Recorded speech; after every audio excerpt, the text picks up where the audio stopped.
Welcome to the 5th episode of History and Music Podcast. Are we fifth episode already? Yeah, I think this is 5th episode. Look at that, man. Haters said we couldn't do it. Yeah, Look here at us we now, are. man. Started from the bottom, now we're here. I'm joined here with Sean Oborn, and we have another special guest, Matt Wilson here. How you doing? Well, how's it going, guys? Good. Hey, man. We're honored to have you here. Matt, why don't you give us a little bit about you so the people know who we're talking to? Yeah, sure. I sing in a band called Near Dark these days, but I'm better known for my work in a band called Set Your Goals as a co-vocalist. And yeah, I chose a song by a band called Screeching Weasel called El Mozote. I don't know if I'll wait to launch into that, I guess. But Yeah. as a music enthusiast and not much of a historian, I guess I'll let you guys take the reins from there. First of all, we're definitely not historians, so we'll get that out. Compared to me, you are. We pretend, man. We pretend. So the song is Screeching Weasel, and it's confession time. So I had always heard of Screeching Weasel, but I had never heard a single song by them. I couldn't name a song they did, but I know that they're kind of like sort of, I don't want to say like the godfathers of like modern punk, but sort of. And I know that I was telling Scott this before the show. If you look in any liner notes or like the thanks or whatever in like any sort of CD booklet for any pop punk band from the early 2000s, late 90s, almost every single one, like Blink-182, for example, Green Day, every single one is thanking freaking Screeching Weasel. So I was always familiar with the name, but never heard them. So what is your history of Screeching Weasel personally? You know, how'd you hear about them? How long have you been listening to them? Like, what do we need to know about Screeching Weasel? It's funny you said Blink-182. I consider Screeching Weasel to be one of the godfathers of pop punk. You know, it had this sort of snotty, upbeat sound to it that sort of evolved into what became the heavy hitters of pop punk, which were the Blink-182s and the Newfound Glories and all that stuff. I think maybe Travis Barker or one of the dudes in Blink has a Screeching Weasel tattoo.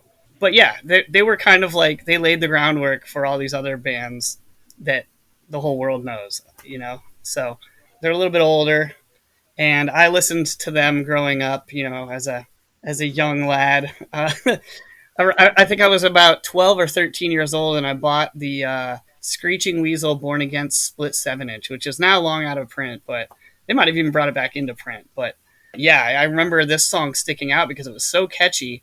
And then when I read the lyrics, I was like, whoa, this is like such an upbeat sounding song, but the lyrics are so dark. And it's all about corruption and political manipulation and cover-ups and, of course, the U.S. government. Mm-hmm. Yeah, it's like the ultimate base thing to do is to write a like basically proto pop punk song about a massacre. Yeah. So Talking about how they've influenced so much, I guess, pop punk now. I just turned it on for my wife, and she's a huge Less Than Jake fan. Oh, she yeah. heard the guitar hit, and she's like, "Is this Less Than Jake? I don't recognize this song." So yeah, they sound like early Less Than Jake for sure. Yeah, definitely same time period for sure. Funny story. Less Than Jake took Set Your Goals on our first big club tour. That was like, you know, House of Blues size venues in Really? 2006. Yeah. Hey, I saw him at House of Blues in Anaheim. Oh, nice. Yeah. That's many moons ago now. what year was that? Matt may have been there. Yeah, 2006. No, this was like 2012. So Yeah, well, it's crazy because I mean, Matt, you're roughly my age, and so it's surprising that you even were able to listen to Screeching Weasel at all because they're like an early '90s band, right? I mean, I think Right. I think they started in like the very late '80s, very early '90s, and so this is like Gen X music. You know what I mean? Like this is a little bit before Right. our time. So how did you find them? Yeah, it almost is. It's kind of like in between Gen X and, I don't know, whatever my generation is. We're millennials, dude. Millennials, just yeah. accept it, man. Just accept it. Yeah. I forget what the cutoff is, but it's right around when I was born. But yeah, they were kind of, like I said, like established by the time I got into punk rock, which was, you know, mid-90s, 95, 96. And I was buying all these records and going to 924 Gilman Street and all that stuff. So, the Lookout Records, Epitaph kind of stuff was really popping off around then. That's, you know, I think I bought, what is it, Green Day Dookie, like in 94. Me And, too. It was my they were, first CD. yeah, they were a Lookout Records artist. And Yeah. so, yeah, they were in with that whole scene of bands. And I guess it was just kind of like we were talking about a minute ago, just on the thank you list of many other bands. Well, and it's interesting that you heard this firsthand when you bought that split 7-inch, because I was looking it up. I did not know this, but the 7-inch you're referring to that this song is on, it's Screeching Weasel with a band called Born Against, who I don't even think are around anymore. No, they were intensely political. Yeah, they're like way political.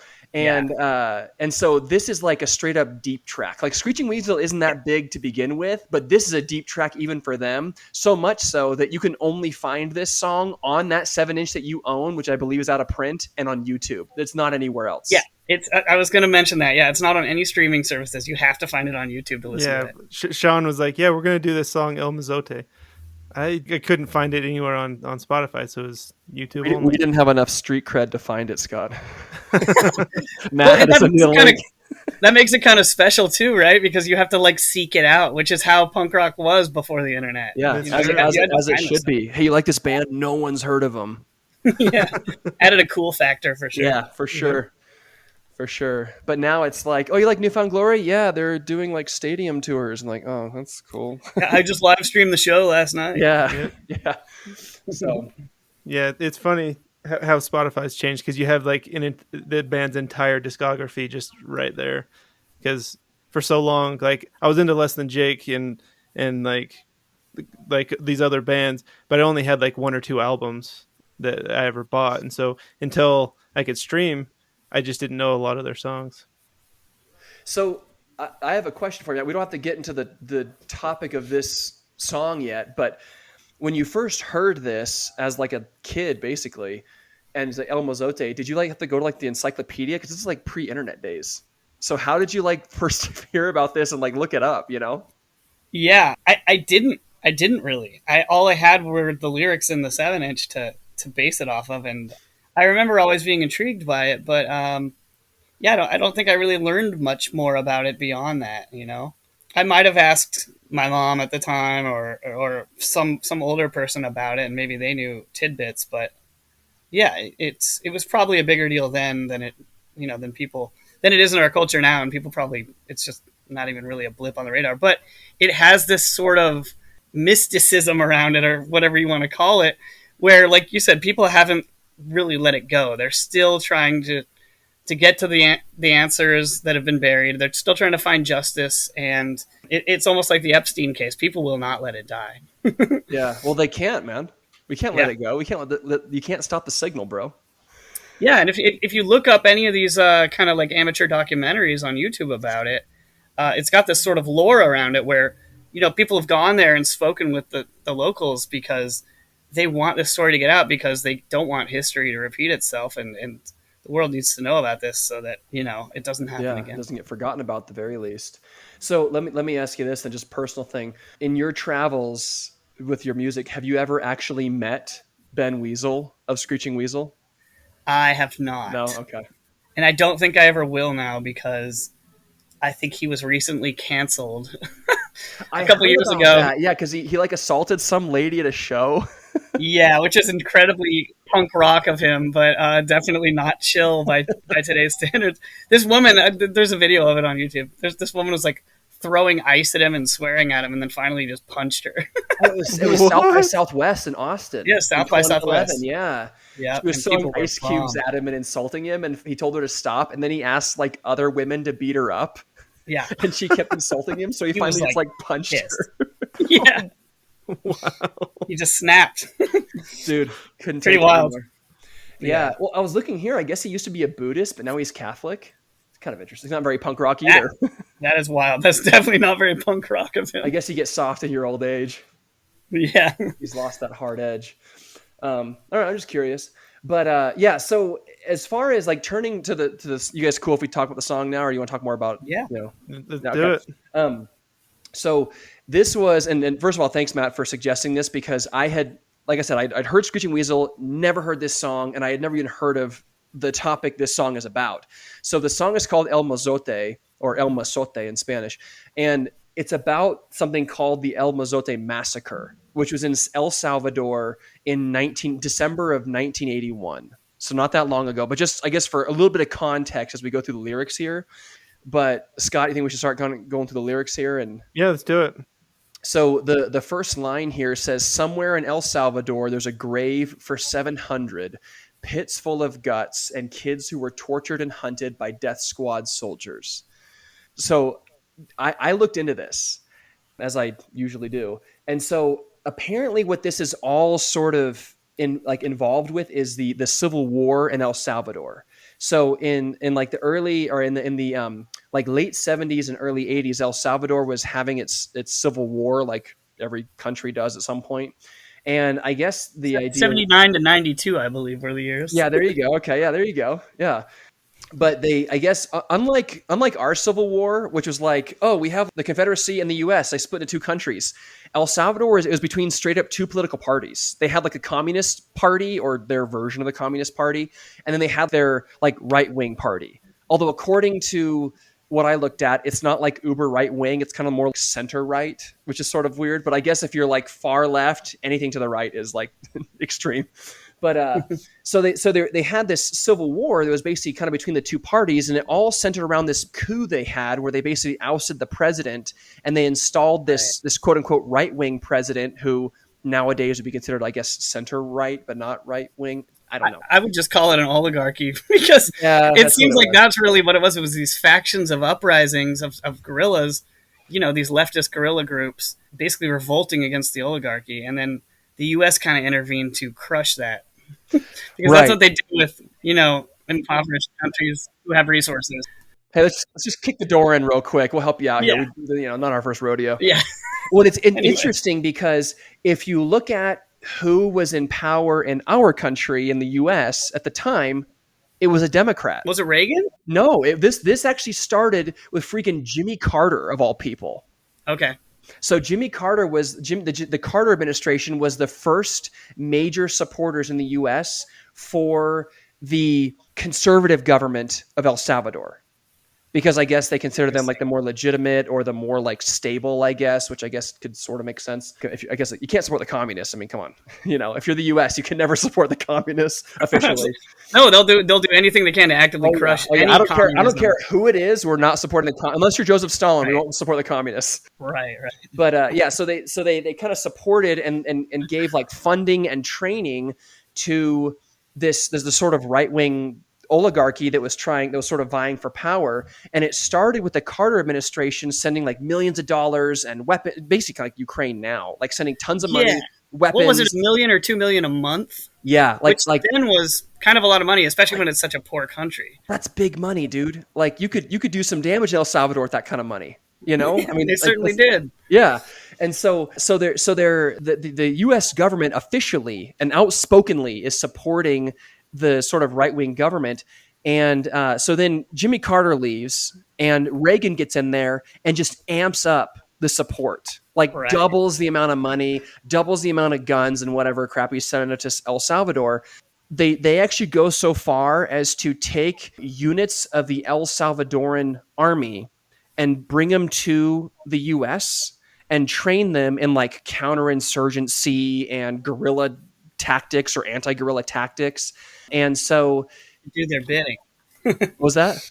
They trained them at the U.S. Army's School of the Americas to do their bidding for them. I'd heard of the School of the Americas. I looked it up. It's still around. It has a new name now. Yeah, I guess after 2001 they changed the name, but at the time they called it the School of the Americas, and it's basically Fort Benning, Georgia. But now they call it the Western Hemisphere Institute for Security Cooperation. They give kind of some rebranding, Yeah, a mouthful. Yeah, I'm still like just monologuing here. Sorry, guys, but okay. I kind of took cliff notes too. So yeah, no, you're good. So what's interesting about this is that there's only basically there was one unit, a battalion of the El Salvadoran army that was involved with this massacre, and it's like the Atlacatl. Yeah. Well, the language is actually Nahuatl. And so I think it's pronounced like Atlat or something like that. It's like Indian. But anyway, so we'll call it the Atlacatl, I guess, battalion. But We'll say it. they were taken to the School of the Americas and trained in counterinsurgency with U.S. funding by U.S. advisors, and there was actually at least one U.S. advisor with them on the ground at the time this stuff was happening. U.S. Advisor Alan Bruce Hazelwood. Yeah, I saw. So is he still around? Yeah, in fact, we Yeah. didn't even know he was there until 2011. Right. I was going to say we'll get into that later. Yeah. Part of the suppression of the story, really. Right. Yeah. That's kind of like the whole background of this song. But something I thought was interesting about this, and you probably know about this, Matt, but the 7-inch that this song was on was Screeching Weasel did like, I'm assuming like, what, 5 songs on there or something, or No, 2 I think songs? like 2. Oh, Yeah. 2 songs. And this is one of them. I can't remember. It's And then 5 years ago now. Born Against did the other 2 songs on this split. But I was looking on the Wikipedia page, so who knows how accurate this is. But some dude commented on here and said that it's kind of a cool concept because you have one, he called it a sappy pop punk band. That's Screeching Weasel. That's what he called it. The other one is this total political crust band, like political punk crust band. And basically they each wrote a song and then switched each other's lyrics and wrote the music in their own style. So he's basically saying that Born Against wrote these lyrics, but Screeching Really? Weasel did like the melody for it, which is kind of cool. I did not know that, and that makes so much sense, and that's amazing. That's really cool. Yeah, Wow. yeah. It says they basically wrote lyrics for 2 potential songs, but then swapped the lyrics with each other and wrote the music in their own style, but the other band's lyrics. That's kind of cool. Yeah, it's really cool. Yeah. So, but I mean, but like Matt said, it makes sense because I don't think is Screeching Weasel all that political, like in their music, other than this. No, like these are very much Born Against style lyrics. Okay. Yeah. Okay. So that would But the make music sense. is so poppy; it's very, very Screeching Yeah, Weasel. because they're doing like the oohs and ahs in the background and stuff at the end of it. So so it's the reason why that this is saying there's a grave for 700 pits full of guts is because this all happened in early December of 81, basically like December 11th and December 12th of 81. As is very common with communist insurgents, they kind of embed themselves in the local population and no one really knows. It's just like Vietnam. No one knows who the bad guy is. No one knows where they're hiding, where they're getting their support, their food, their guns, whatever. And they'll just sort of disappear into the general populace. And so that's kind of happening in the El Salvadoran Civil War. So this Atlacatl battalion is trying to flush out these communists in these little villages, and they go to this village of El Mozote, which has like, I don't know, a couple hundred people. They are because the army is sort of patrolling the countryside. Well, let me back up. There's there's actually several battalions. One of them is this Atlacatl battalion, but there's several of them that are literally hired as like death squads, where their job is to basically go out and like hunt communists and essentially take no prisoners. Right? They have.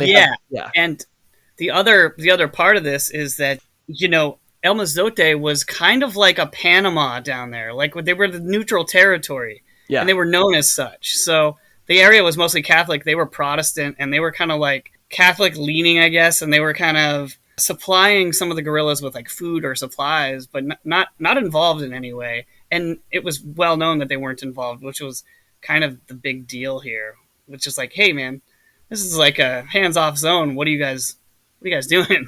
Yeah. Well, and as I understand it, there weren't any military age males even there. It was like women, children, Right. like old small people. little farm town, as far as I understand.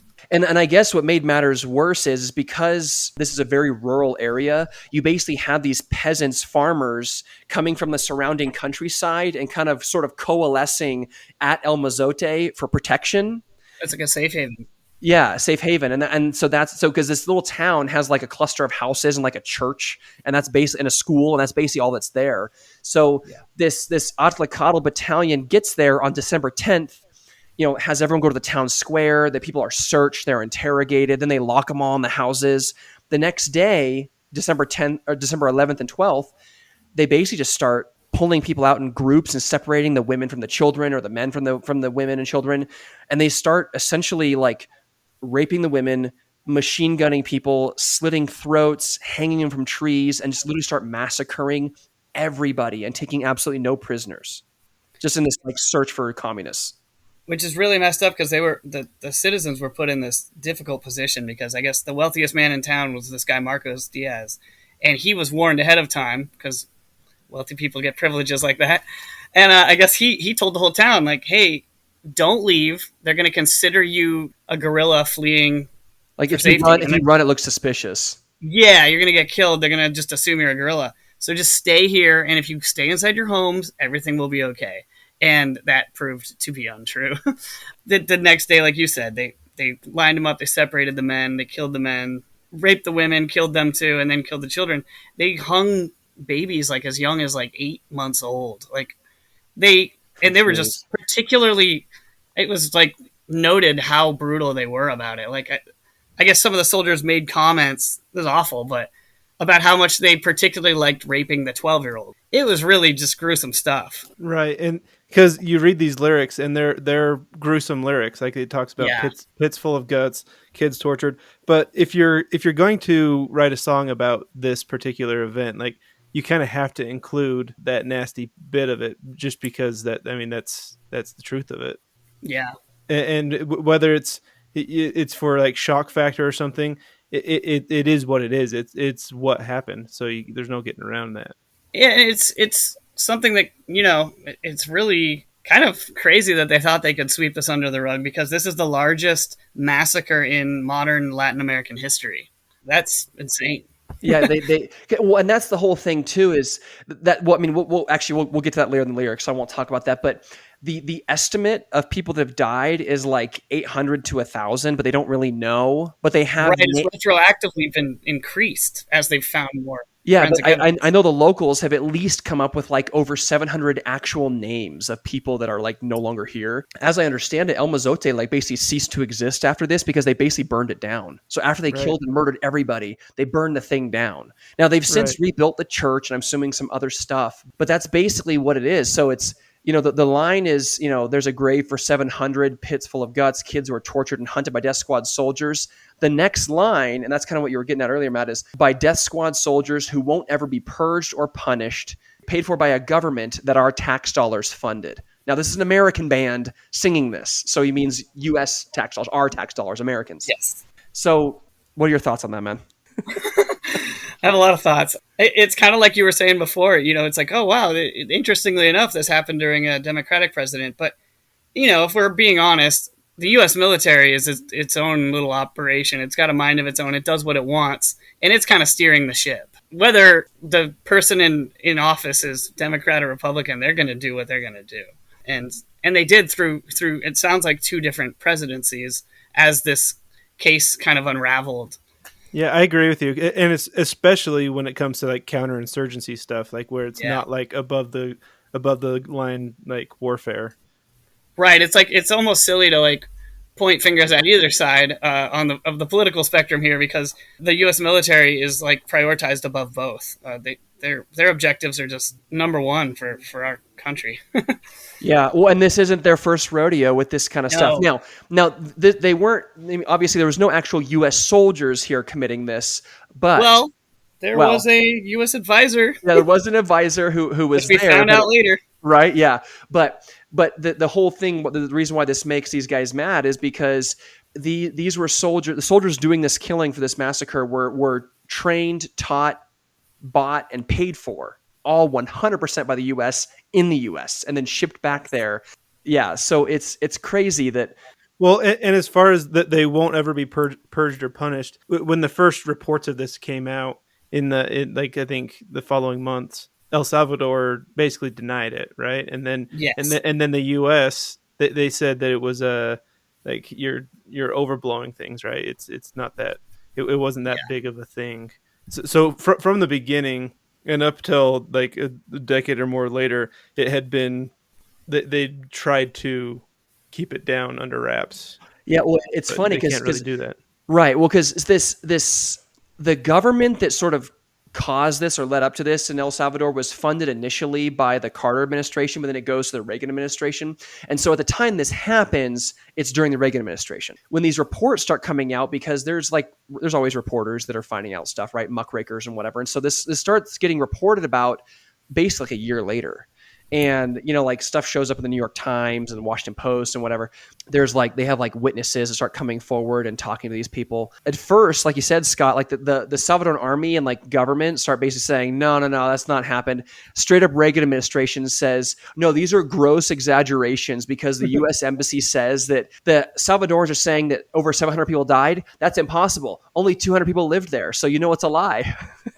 It's they're seeking refuge from surrounding communities. How hard is that to fathom? I know. Yeah. I don't know. It's so pretty funny. Yeah. It's really interesting because it's the media did try to report on this, but it was anyone in an official capacity just did not pick this up at all. And technically still really hasn't, or at least hasn't until very recently. Well, in 93, so a decade later, the UN did a investigation, right? Well, basically, go ahead. What? Go ahead. I was going to say, I wonder if that's what inspired this song, because I don't know if we mentioned it. This song came out in 93. Yeah, I have a timeline right here. So in 1990, the UN started their investigation, and El Salvador actually in 93 granted amnesty to anyone that was implicated by the UN. Just straight up blanket, no, you guys are good. Yeah, totally. And then I'm just going along the timeline. And then in 93, a guy named Danner wrote an article implicating the U.S. finally in the massacre, and then in 93 is when Screeching Weasel released this song. So I think probably it was that article probably that inspired it. And then 94, the guy wrote a book about it called The Massacre at El Mozote. So yeah, Mark Danner, that was one of his big claims to fame. I think he's a pretty well-known and respected writer or, publicist on a lot of political issues. But yeah, this article he wrote in the New Yorker in 93 really blew the lid off this. And that was a result of like you said, the 92 opening of the investigation by the UN, when they sent a forensic team down there to see how bad the damage really was and to find out how many bodies there were and all that. And that, I believe, was only triggered because one or two eyewitnesses survived. They ran and hid in caves and in trees. I actually listened to another podcast on this exact issue, and they explained that one of the women got away and she had her daughter with her, but then she watched them kill her husband, her 9-year-old son, and then her 3 other daughters who were 3, 5, and 8 months. And they hung the 8-month-year-old. It's crazy stuff. And then the guy that got away, his name was Pedro Chicas Romero. He hid in a cave, and he was actually the one who filed the criminal complaint against the government. I think that was kind of what snowballed all of this stuff. It was well, we can't deny it anymore. I guess we have to bring it to light, and then we have to tell the citizens of our country that our government did this horrible thing. Yeah, but again, back to that line where they won't ever be purged or punished. Nothing official has ever happened to anybody for this. No charges were brought against anybody. Yeah, but the only payback that has ever happened is public awareness, and that's even pretty limited. And so, nothing official has ever happened. I think there was something. We'll talk about that in a minute.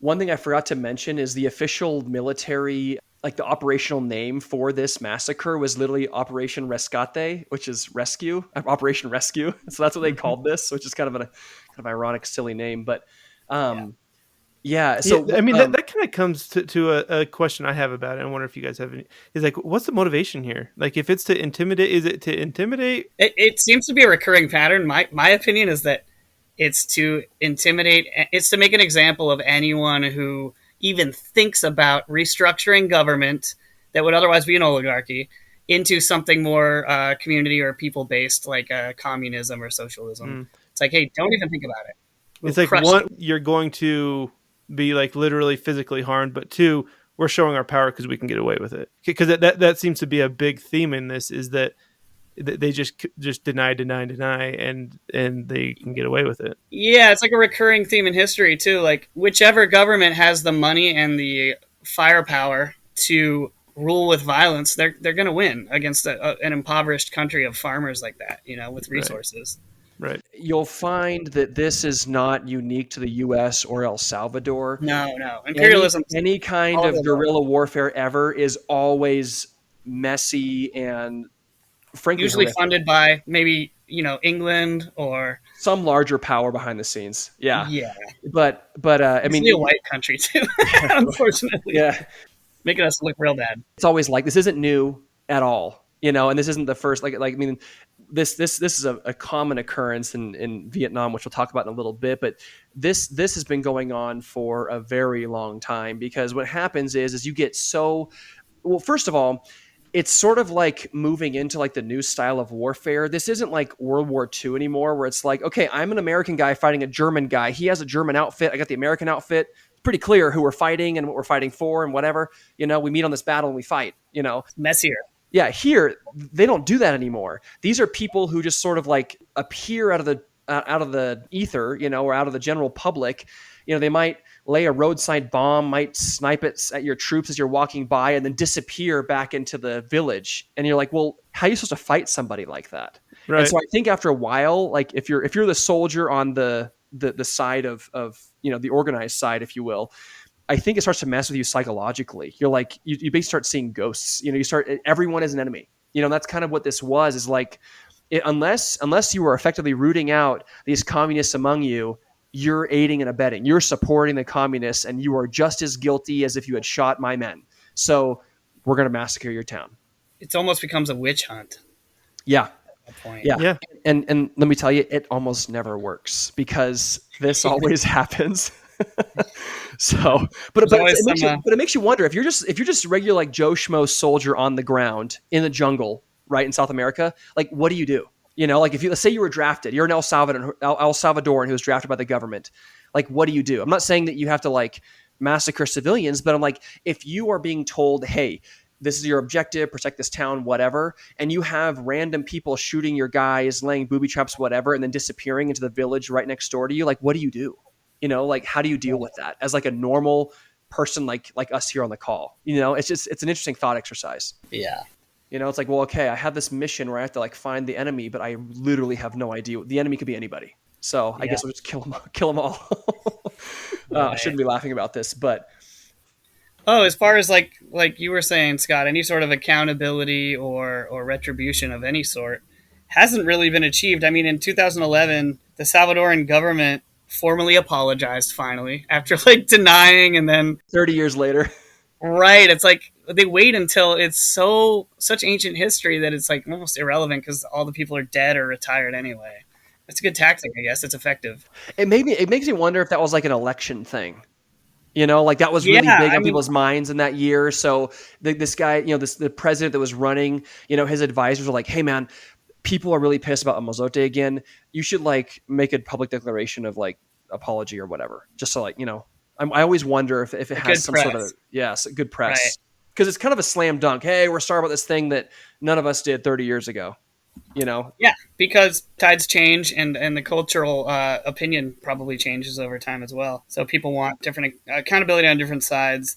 I know, during the Reagan administration, it says there was a group called Accuracy in Media that they put together, and they accused the New York Times and the Washington Post of timing the story right before a congressional debate to like, sway people's opinion of their party.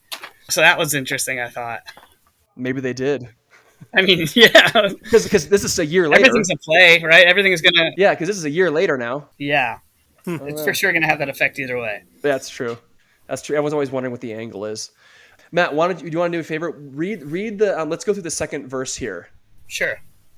But that was so long ago, and our officials have retired, and once the stench is gone, it's easier to forgive the liars. There's so many atrocities this nation's since acquired, and a My Lai doesn't mean much with the papers staying quiet. One thing I do think is, I guess, I don't want to call it a silver lining, but there has been some official recognition after this song came out. Because here you're saying that officials have retired, the stench is gone so long ago, it's easier to forgive the liars. Okay, you're right. But a lot of the people that were actually involved with this, like the, what's the guy's name? The colonel or whatever that was in charge of the Domingo Monterosa. Monterosa. Monterosa, yeah. So I found this out. he died in a helicopter crash like 3 years after this massacre happened, and he was supposedly the guy that like orchestrated this whole thing. Right. He denied it at first, but then it came out later that he ordered the whole thing. Right, but he died like 3 years later. So like, what do you do? The guy's dead, you know. Right. And but I guess the current president of El Salvador in like 2021, so last year, removed this Monteroso's guy's name from the barracks or whatever of like this battalion. So I it's like saw that. Yeah, so it's I guess it's like And I don't know, in dishonor, I guess. But Right. he's dead. He's dead. So it sounds like yeah. yeah, like posthumously they removed him for shame. You know, they were Yeah. like shame.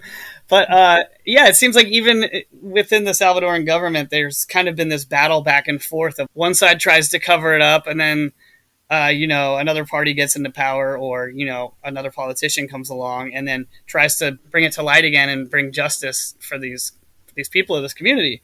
So like it seems like what's his name, Bukele and Guzman kind of had warring ideals on this thing. It seems like they tried to get amnesty, and then they tried to like invalidate the amnesty, and then it just sort of went back and forth between their own government. Yeah, it always makes you wonder. I don't know. I guess if you're just vying for the vote of the people, you're probably just going to do whatever you think the public wants you to do. It's interesting because the president, like, they were executing a search warrant on the military archives regarding this, and the president ordered the army to block the execution of this warrant. Right. You know, Really? so it's like, I had not heard that. why would you do that? If it didn't happen, or it's been blown out of proportion, Ding ding ding. why would you block So a warrant? when was this? Do you know when Guilty, this? you have nothing to hide. Or I Dude, mean, if you're not guilty. this is in 2016. Oh, really? Yeah. Yeah, so basically since this happened, every few years there's some new development, and then it's like someone tries to hinder progress, someone else, you know, Dang. tries to. Yeah, because we're reading it. We're reading these lyrics from the perspective of someone in 1993, right? Yeah, from the past. Yeah. So like when they say like, and once the stench is gone, it's easier to forgive the liars. They're talking about something that happened 10 years ago. It's even more so now. So I wonder how these lyrics would change if it was written now. You know, because Yeah, I mean, maybe not much because it seems like it's just like repeated the same theme here. yeah, it's like enough time passes that these guys get away with it regardless of, you know, there's just all this red tape and And it almost looks Malarkey. like in the lyrics that they were like they saw this happening and just knew it would continue to It's happen. very prophetic. Yeah. which I think is why he touches on the My Lai thing. He's like, oh, this is going to go the same way My Lai went, you know, 30 years ago. It's Which it's- it kind of has in some respects. yeah, the media stays quiet about it. It's just going to kind of be swept under the rug. And the other thing that would be different now if they wrote it today is that the confirmed death toll is higher. It'd be there's a grave for over 1,000. Yeah. Yeah. Well, and something we touched on earlier that we could probably bring up now is it was confirmed in, let's see, was it 2011? The U.S. confirmed that there was a U.S. military advisor on the scene during the massacre, and they actually divulged his name, this Hazelwood guy. Right. And now we don't know if he actually participated in the actual killings, but it says that he allegedly, I think it was with this Monteroso guy, actually flew over the battlefield, if you want to call it that, during the massacre in a helicopter. And so he basically saw this happening. He's like, no, things are going well. Yeah, okay, cool. Yeah, everything good. according to plan. Yeah, get those communists. Get them. But it's interesting because this guy later denies the allegations of being present, and he's like, "Oh no, I was not at the scene of the actual incident. I was 100 miles away, training elements of the Atlacoatl military, who was actually not 100 miles away, but they were actually committing that genocide." Right. It's just like, So it's like you're right. You were with the yes, you were with that them, but they battalion. were not 100 miles away because they are the ones actually killing all these people. They're the only yeah. But something that we'll touch on in a second, but we only know the names of like maybe one or two responsible people for this massacre. We don't know any other names at all. You know, not even like the lieutenant or whoever it was that was in charge here, because usually that stuff you can find out, right? So all we know is that Monteroso guy who's now dead, and his name was taken off the records of the barracks or whatever. But that's it. Contrast that with the line at the end that you just read, Matt, and my lie doesn't mean much with the paper staying quiet. My lie is, or My Lai, however you want to pronounce it, is a very similar situation, massacre that happened during the Vietnam War. And this one was actually committed by U.S. soldiers, like straight up U.S. soldiers, actually machine gunning villagers in a very similar method. Same thing, looking for communists. But in that one, My Lai was March 16th of 68.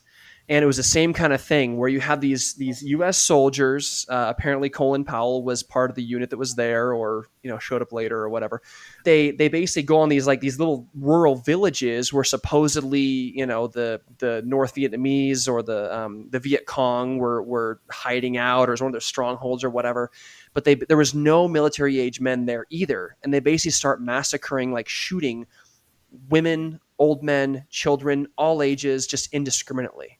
This one was a little bit different because we have so much more detail on the My Lai massacre, and it was way less people died, and it was even older, but we have way more info on it than we do about El Mozote.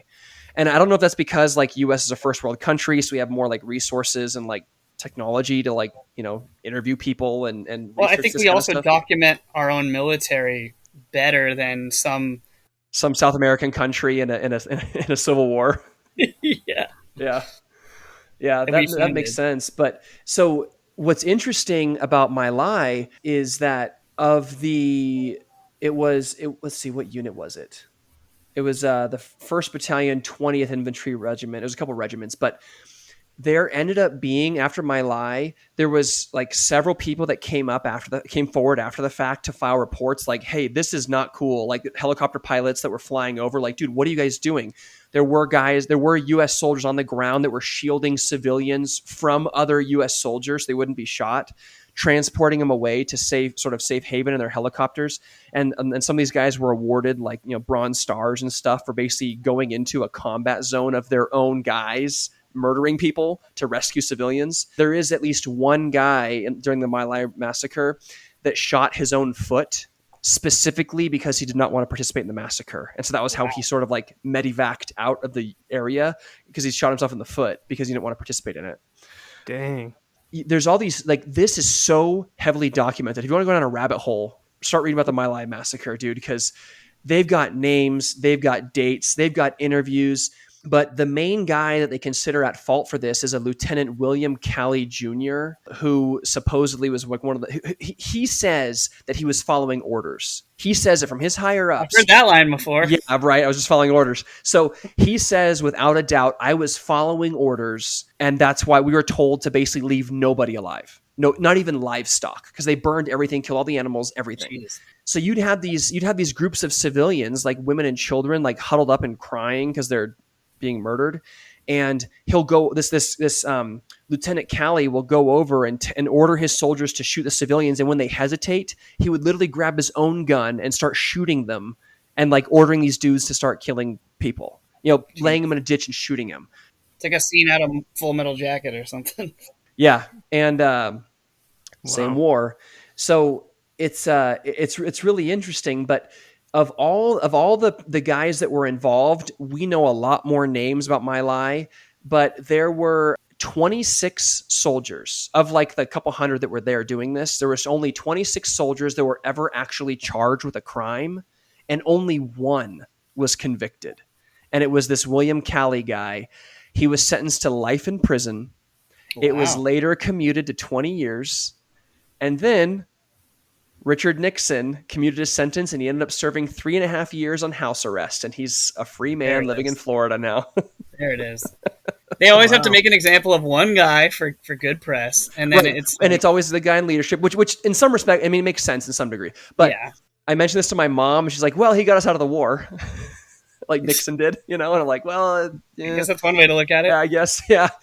It's interesting because this is something where My Lai is way more documented, and this is something like you talk to any Vietnam vet, they probably heard of it. There was also a huge cover up with this, where after the My Lai massacre, you have the government basically trying to do investigations on itself, and the U.S. military trying to find out, well, okay, we're hearing reports of soldiers straight up machine gunning women and children at will, arbitrarily, for no reason at all.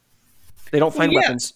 When you have any sort of civil war, right? Like, and you have the U.S. inserting themselves into this country, like, they can't tell what's what, and then all the people have is like their own people, right? So they're just finding ways around the tactical expertise and the literal firepower of the U.S. Army and all their money and whatever groups they've funded, and so they have to kind of use these dirty tricks, like, you know, women dropping baskets full of bombs, or like, you know, children jumping out of holes to like shoot people. And it's like, I'm sure some of these generals and stuff get fed up and just go, you know what? Scorched earth, like, let's just kill them all. And they make some bad judgment calls, and then retroactively they're punished for it. Yeah, it's like a weird escalation where it's not necessarily like escalating like we hear that like nuclear or something, like where weapon systems, but this is more tactical escalation, right? Yeah, it seems like that. Well, and that's what makes this thing so chilling, is a lot of this was done in cold blood as well. So, like, going back to the El Mozote massacre, the soldiers were basically there in this village for like 3 days. They got there on the 10th, searched everybody, kind of harassed them a little bit, locked them in the houses. The next day is when they start basically just murdering everybody. Yeah. And then they stayed there in the village that night. Like, that's what's really dark amongst all these dead bodies, right? Yeah. And what's even this is to amp it up even more chilling is the My Lai Massacre. These U.S. soldiers straight up massacre people all day long on whatever day in March I said it was, the 16th. And then they paused for lunch and then ate there, like, on the battlefield, and then went back to it. Oh, yeah, these people are just sociopaths. Like, yeah, well, it makes it makes you wonder if, and this might be just a function of being in a war, but like, it's just like you lose part of your humanity. Like, regardless of who you're fighting for, like, you lose that part of yourself that goes, hey, you know what? Maybe we shouldn't do it this way, or do this. Maybe arrest them first and question them. Don't just shoot them, you know? You lose all respect for human life. Yeah. Or you don't even recognize the it. other, right? Because you're fighting, especially when it's like, if you're fighting someone who's racially different from you, especially, it's so easy just to lose any humanity there. So they're just like the other subhuman. They become the bad guys, so to speak, right? Yeah, exactly. And that's a very common, like, tactic in war. People have been doing that since the first wars. Yeah, like, they are not human, we are. So if we kill them, it's not like murdering, because they're not even human, you know. So it's the same idea. Exactly. In fact, they had an unofficial, supposedly, like, the U.S. policy in Vietnam was, they called it, this wasn't official, but like the soldiers call it the Mere Gook rule. And so it's an offensive term for a Vietnamese person, but the idea was, they're only gooks, they're only Vietnamese people. So if we kill some, innocent bystanders in our search for communists, well, it's war kind of a thing. That was sort of like the unofficial U.S. policy in the war. And what's so interesting about this is My Lai is fairly well documented. You've got names, you've got dates, like almost you don't know how many people are killed. It's about 500, they think, but we don't know exactly how many. But when the U.S. Army starts doing these investigations, they start looking into like old records and finding out, well, there's been accusations that My Lai was not an isolated incident, and it was not the first time in the Vietnam War that something like this has happened. And they go through like archives and try and find out, has anyone complained about stuff like this before? And sure enough, they have. There's been plenty of other times where they go to these hooches, which are like the little villages with the little huts they have, and they'll just light them on fire, or they'll find like they'll find a village and they'll find like one old AK-47 in an entire village and just kill everybody and burn it, because it's like, oh, well, they have an AK-47, that's a communist gun, that means that the Viet Cong were here. It's crazy. That is crazy.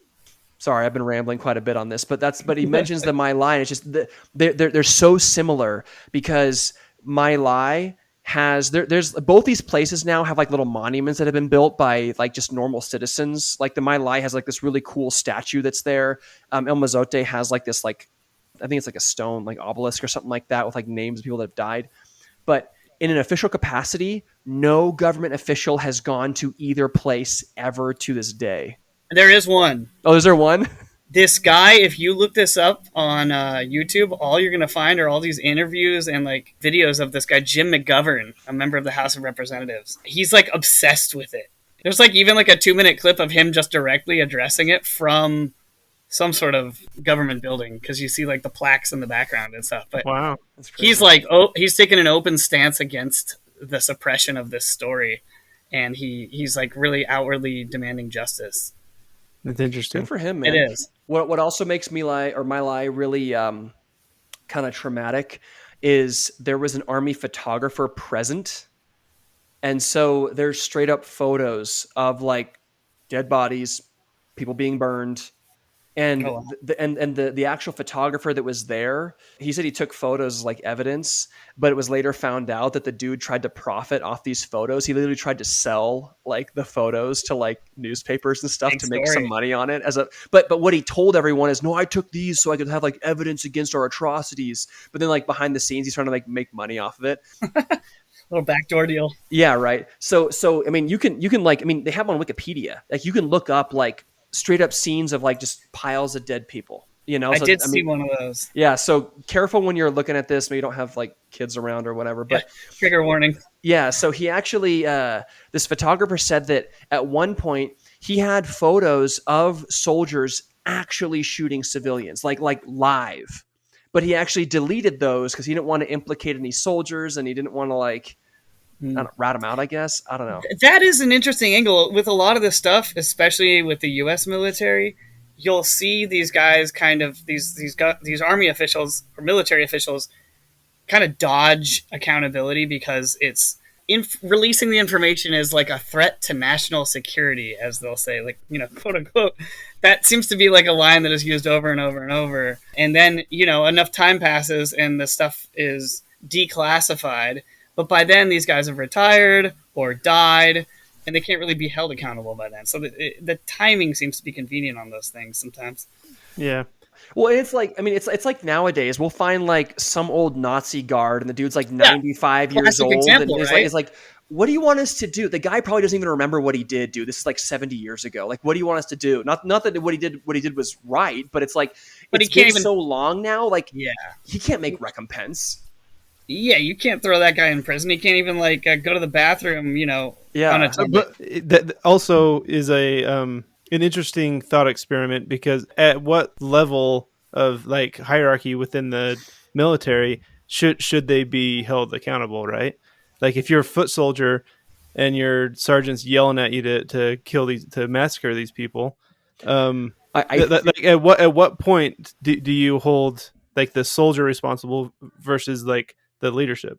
If you guys know this, correct me if I'm wrong, I believe the Nuremberg trials basically quashed that, where you can't say I was just following orders. There comes a point where, and if you're following orders to like attack an enemy, and there's like there's some rules that go along with that, and that's one thing.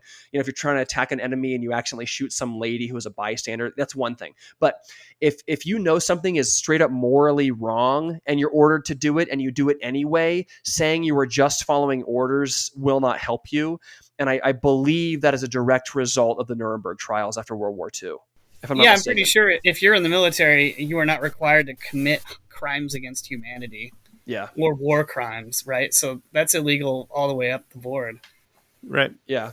Well, and that's usually there's a lot of things that like we don't talk about a lot as civilians unless like you're sort of in international relations or you're privy to this stuff, but you'll have things like the Geneva Convention where all these countries will meet. This Geneva Convention, I believe, is pre-World War II, but you'll have all these countries get together in Geneva and basically say, okay, cool, guys, hey, just like, let's just all agree the next war we fight, whenever it is, we're not going to do X, Y, and Z. We won't torture prisoners. We won't burn civilians alive, you know, but they literally have like, what's not. Yeah, but it's literally a list of stuff. It's kind of weird and morbid to think about, but they literally have a list of stuff of like, okay, this kind of stuff, yeah, that's cool. This kind of stuff is not cool and against the Geneva Convention. And apparently that's why it's like no hitting below the belt type thing. Yeah, it's basically like this is ungentlemanly warfare, kind of like what we used to do with the British and Revolutionary War. But apparently that's what the Japanese, what got them in so much trouble after the war is because they did not follow Geneva Convention. And they were excessively brutal. Yeah, and I'm not sure if it's because they were not at the Geneva Convention. I don't remember, but I remember that was one of the things where it's like you guys are like experimenting and torturing like prisoners of war that pose no threat. That's a big time no-no. So what that usually means is after the war, if you're the loser, then the penalties are extra bad on you. Right. you know. And so that's part of the reason why all this stuff is so atrocious, because none of this follows any of those conventions of modern war that supposedly civilized nations, which is Mhm. most nations nowadays, follow. But you can see, like, anytime there's any kind of like a civil war or guerrilla insurgency, goes right out the window. And how is this for a precursor? Both in My Lai and in El Mozote, but mostly in My Lai, and this is in Vietnam, the soldiers basically were told or believed that part of the reason, I guess what they told themselves on why they could just machine gun these women and children, is because any one of them could have had a bomb attached to their chest. Right, they'll justify it with How is that a precursor to like every war, every conflict we've been in the last 20 years in the Middle East? Good point. So, Yeah. and that's going back to 68, you know. It's kind of a funny concept to begin with. Like, oh, you're gonna engage in something as brutal as war, as uncivilized as war, and you're gonna establish what the acceptable rules of brutality are. like within the confines of your brutality, what's acceptable? Yeah, and that's also not a new thing, though. That is not a new Right. thing. And that's Oh, what yeah. that's what the British got so pissed at the colonists for, is because, well, you guys are shooting, Yeah. you guys are shooting officers on the battlefield. You can't do that. That's ungentlemanly. It's America's like, free dude, because we broke the rules. yeah, bro, come at me. Okay, if we fought you fair and square on the battlefield, guess what? We would lose big time. We'd be British. So, and that's been a problem like forever, is because you can have all these rules all you want in a time of peace, but in a time of war, it's like, you think there's some dude, like there's like a Geneva Convention like auditor on the ground, Right. you know, during a counter guerrilla operation, and you're like, okay, guys, remember, if you find somebody, you can, like, here's a list of what's acceptable. Like, come on, dude. It's silly because it's bound to happen. Those things are going Well, to yeah, happen. and these dudes are 19-year-old dudes that were drafted from Nowheresville, America. respect the They don't rules. know. You know, and they're put into a situation that no one is equipped to deal with. Nobody. Right. Anyway, well, that's like the entire song. So Yeah, I thought that we've was been going for a while A lot too. of woes. I thought that was really good. Yeah, I think I'm sorry if I felt like I was monopolizing conversation, but No, I'm glad you took the reins because, like I said before, I'm not a history buff, so I definitely needed someone to at least fill in the blanks, if not take the reins. yeah. This is why Sean's here. Yeah, dude, because appreciate it. I went down to El Mozote, and there is almost nothing. There's very little on that. Like, there's a Wikipedia article, and there's some stuff on YouTube. And I was going to mention the Screeching Weasel song on YouTube. Like, when you listen to it, it has 14,000 views, which for YouTube is nothing. But that song, when you listen to it, has still images from the investigation of El Mozote, so you can see these like women like combing through piles of bones and stuff like that, and like cataloging it. I was going to bring that up when you were talking about the My Lai thing. Is all the documentation we have there with El Mozote. It's like almost ancient forensic stuff. Like it looks like they're digging through like ancient bones. Yeah. The only thing that we can do is like dig through the rubble and try and piece together what happened. Yeah, and maybe it's a time thing, but My Lai has, according to what I'm looking at here, over 100 songs are about it. Yeah, it's not a time thing. It's a media thing. It's a coverage. Yeah, they've got video, they got movies about it, they got plays, there's like photo journals on this stuff. And El Mozote is like, and maybe it's because like the US is, I guess, a little bit better about kind of bringing this stuff to the fore than some other countries. I don't know. But like El Mozote, there is nothing, dude. Like I said before, you can go to straight up the Wikipedia page of all things. You can go to the Wikipedia page for My Lai, and you can read the names of like 30 dudes that have been implicated, that were there on the scene with statements they said, everything. El Mozote, you literally have one guy's name you know was responsible for it, and that is it. And he's dead. Yeah. So you know all these guys are alive because they're like probably my dad's age. You know what I mean?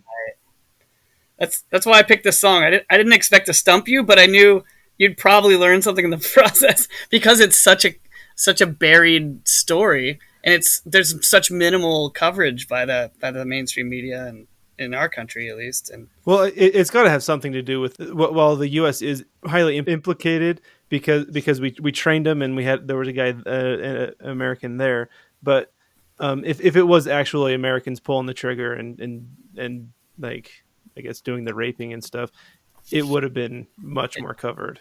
I agree, because he probably had It'd be much more guys. covered, but I think a bigger deal too, right? It would probably be harder to cover up.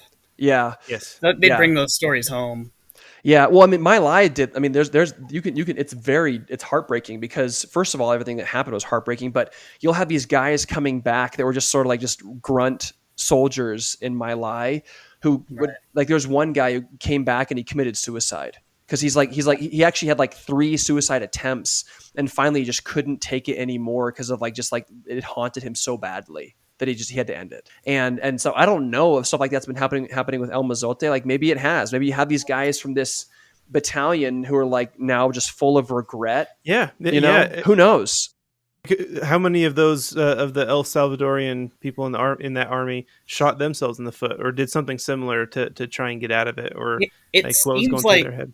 It seems like they did the training because they signed up for a job just like that. And I don't want to assume here, but I did see one thing in the Wikipedia. I don't know if you guys saw this, about one of the soldiers that went back to the scene of the crime. And it was really weird. I wasn't sure how to take it or how it was intended to read, but he went back to the scene of the crime years later to pick up pieces of bone fragment and skulls and stuff as like good luck charms. Did you guys see saw that, and candle holders. Like, is he stoked on it? Is he proud of his work? Like, what is that? My thought at first was maybe that's a cultural thing, like a Dia de los Muertos. You know, maybe it's like a cultural thing. Tribute to the victims. I couldn't tell. Yeah, I don't know, but I saw that too, and I was like, wait, dude, what? Like, yeah, it's like, is he a total sicko, or is it like a respect thing? Not only that, but I saw that because that guy went back in 2007. Why are the bones still there for him to even get? Bingo. Why aren't they? Dude, it's been 40 years, bro. Bury him. Give him a proper burial. Yeah, it's pretty messed up to even think that you could just stumble into the jungle in this place, and it's been so covered up that like no one's even touched it. It's just where they left the bodies, which in my research seems to be the case. Yeah, it's like, oh shoot, I remember shooting this guy. Dude, his bones are still here. Sweet, I'm gonna take his skull with me. It's like, how weird is that? They didn't even give him a mass burial pit like the Nazis did. It was like they just shot him and left him where they killed him. Like, yeah, a lot of them they put into their little pueblo houses, and their roofs collapsed, and then they just burned it all. Yeah. No, it's wild. But like I said, this is not unique to the U.S. It's not unique to South America, and it's not unique to war. But it does make you wonder, though, because this unit had been trained in counterinsurgency and counter guerrilla tactics, and it makes you wonder what that entails. Yeah. It also brings a lot of implications of how many other papers are staying quiet type thing. Like how much do we just not know and is just buried and we'll never know? Well, you saw these major ones like, what was it, New York Times and Washington Post in the beginning did stuff. They posted about it or they published things about it, and they got severe backlash. One of the writers basically was forced to resign. Mm-hmm. Yeah. So it seems like they were heavily intimidated from further publishing stories about this. Dude, I'm just shocked that like here we are 40 years later, and there's not even a Netflix doc about it. There's not a series on YouTube. There's not a movie, a documentary, anything. Yeah. I think it'd be at least that. Sometimes I wonder if that's because a lot of media is sort of U.S. centric anyway. Like Netflix is catering to who U.S. audiences, so they're going to put stuff that like Americans hate or love to watch. And this is a little bit more of like if you will, a deep track of history, because it's like a massacre in a country, no offense, but nobody cares about, in a war nobody cares about. And to add insult to injury, this song is now out of press, and you can't even stream the song. So it's like double. When you suggested it, I had to ask you where to find it. That's why I suggested it. I want people to learn about this song and the event existing at all. Yeah, and it's catchy. Like my kids can, and the song's clean. Like my kids can listen to this. Yeah. You guys listen about a massacre. Yeah, that's pretty grisly stuff. But yeah, you can't even understand what he's saying anyway. They need a different video for this thing on YouTube because his accent is just so hard to tell. Yeah, well, it's kind of back to the crusty punk days and like lo-fi recording and everything in the 90s. But one fun fact, I always try and share a fun fact about like all this stuff we learn about. So the main guy that was supposedly in charge of like this El Mozote Massacre, Monterosa. Is it Monterosa? Monteroso. Monterosa. Monterosa. He was actually kind of like a slight war hero prior to the Civil War, to the El Salvadoran Civil War, because he had fought in something that we in the West called a soccer war, and it was a war that was fought in like the 60s, I believe, between El Salvador and, hold on, I'm trying to refresh my memory here, but it's called the football war or the soccer war, and it was basically like a week long in 1969, and it was fought between El Salvador and Honduras.